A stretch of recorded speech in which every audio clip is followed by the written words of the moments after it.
अभी जो क्वेश्चन है हमारे पास, इसमें सिचुएशन ये है, a horizontal wooden rod of cross sectional radius R is suspended by a string in equilibrium in a region of uniform upward magnetic field B.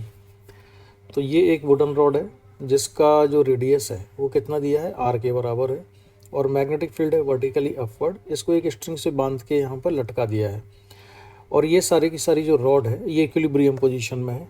क्यों है इक्विलिब्रियम पोजीशन में? Air of density rho strikes half of the right part of the rod. जो air है जिसकी density rho है वो इसके right part में यहाँ पे हिट करती है, ठीक है, इस हिस्से को हिट कर रही है with speed v and intensity comes and instantly comes to rest, और एयर इंस्टेंटली रेस्ट में आ जाती है, यानी कि उसका मोमेंटम टकराने के तुरंत बाद जीरो हो जाता है। Find current I in ampere in the coil having 4 turns wound on the rod. तो इस पर एक कॉइल को लपेटा हुआ है, यहाँ पर इस जगह एक कॉइल को यहाँ पे लपेटा हुआ है। इसमें नंबर ऑफ टर्न्स कितने, 4 है, और इसमें करंट फ्लो हो रहा है। एयर यहाँ पे हिट कर रही है, इसमें करंट फ्लो हो रहा है, और अगर ये सारा सेटअप इक्विलिब्रियम कंडीशन में है तो हमको ये निकालना है कि करंट आई की वैल्यू क्या होनी चाहिए। ठीक है, इसको सॉल्व करने का जो बेसिक कॉन्सेप्ट भी ये है कि एयर जब इसको हिट करेगी तो एयर से जो फोर्स डेवलप हो रहा है, ठीक है, एयर्स की वजह से जो फोर्स लगता है, इस फोर्स का निकालिए आप टॉर्क।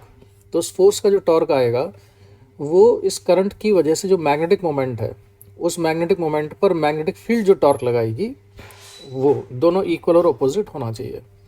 यानी कि अगर मैं मैग्नेटिक मोमेंट लिखूं PM equal to NIA ring का, तो नंबर ऑफ टर्न्स कितने दिए हैं, 4। करंट हमको निकालना है, मान लेते हैं वो I है, और एरिया कितना हो गया, पाई आर स्क्वायर। ये तो मैग्नेटिक मोमेंट हुआ है इसका। अच्छा, टॉर्क कितना हो जाएगा इसकी वजह से, इस पर ये आएगा PM क्रॉस B। अगर हम मैग्नीट्यूड की बात करें तो मैग्नेटिक फील्ड की जो डायरेक्शन है वो है ऊपर की तरफ, इसका जो PM आएगा वो इस डायरेक्शन में आएगा। ठीक है, तो ये दोनों के बीच का एंगल है 90 डिग्री, PM और B के बीच में। तो ये बचेगा 4I pi R square into B के बराबर। तो ये होगा टॉर्क किसकी वजह से, मैग्नेटिक फील्ड की वजह से। अब हमको टॉर्क कैलकुलेट करना है इस पर एयर की फोर्स की वजह से। तो मैं ज़रा एक रिंग यहाँ पर बनाना है, एक रॉड हम बना लें इसमें। ये है एक रॉड हमने बना ली जिसका कि क्रॉस सेक्शनल एरिया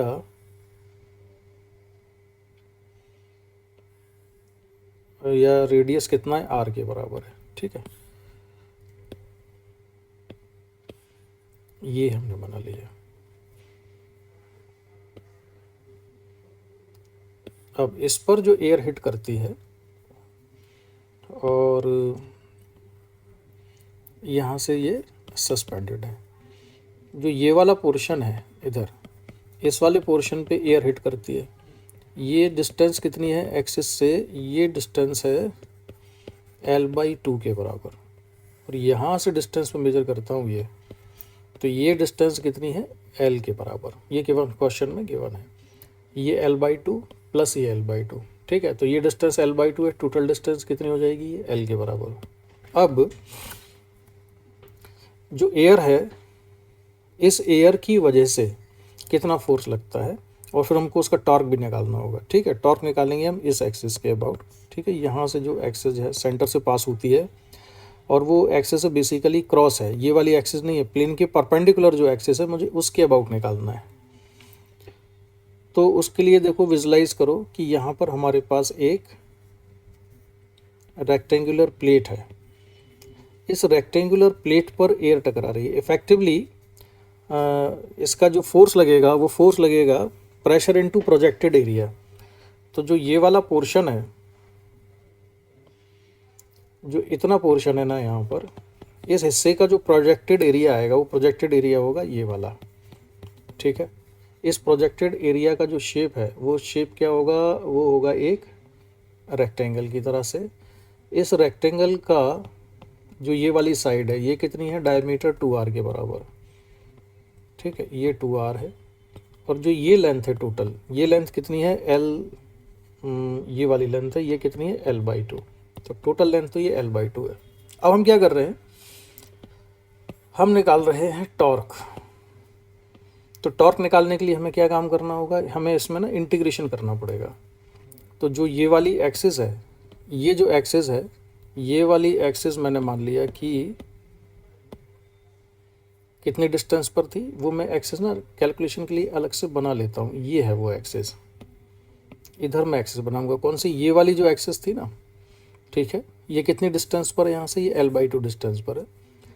तो मैंने बना लिया कि यहाँ से ये जो डिस्टेंस है ये कितनी है, L/2 के बराबर है, जिसके अबाउट मुझे टॉर्क निकालना है। कुछ नाम दे देता हूँ मैं इसको पॉइंट को मैंने नाम दे दिया, सपोज C पॉइंट है, ये C और जो ये वाला C था, है ना।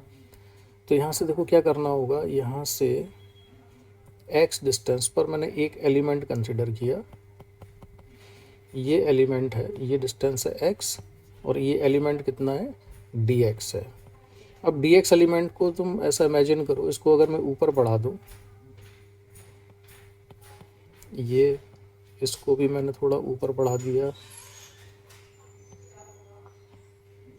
ये एक इस तरह का शेप बन गया है। यहाँ पर एयर आ रही है यहाँ पर पूरे में, तो एयर ने 1 सेकंड में जो डिस्टेंस कवर की होगी वो डिस्टेंस कितनी होगी, v मीटर के बराबर, क्योंकि इसकी स्पीड कितनी है, v मीटर पर सेकंड है।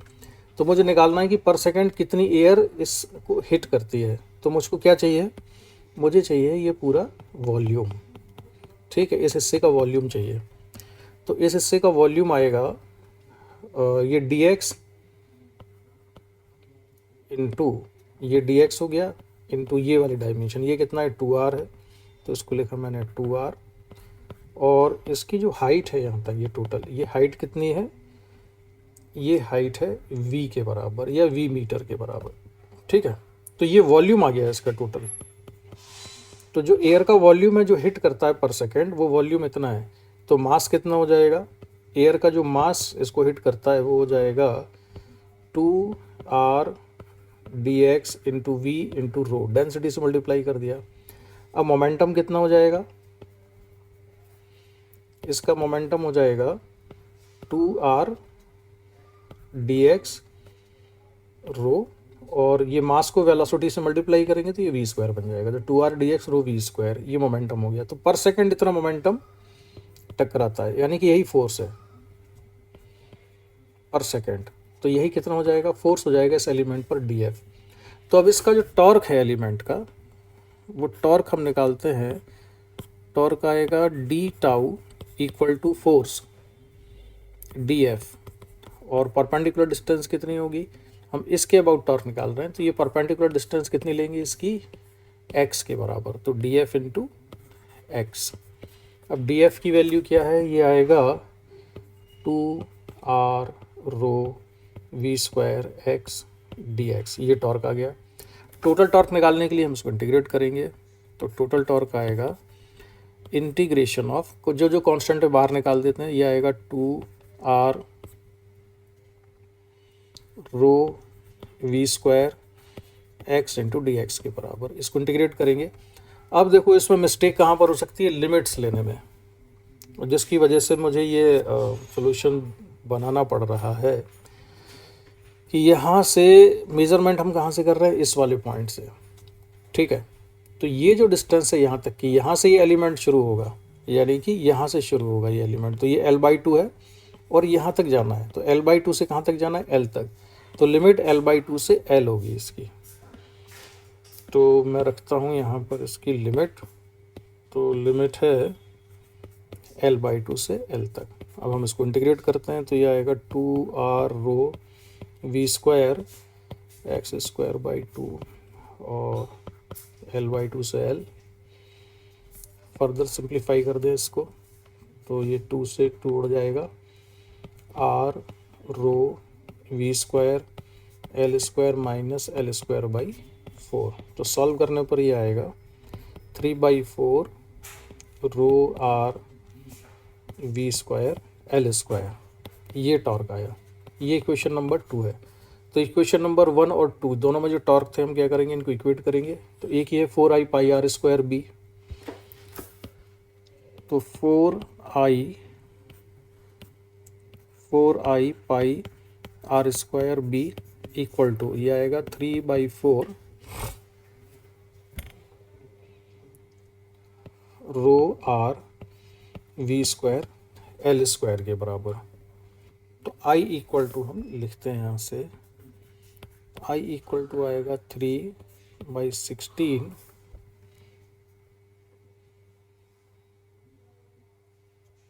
रो V square L square upon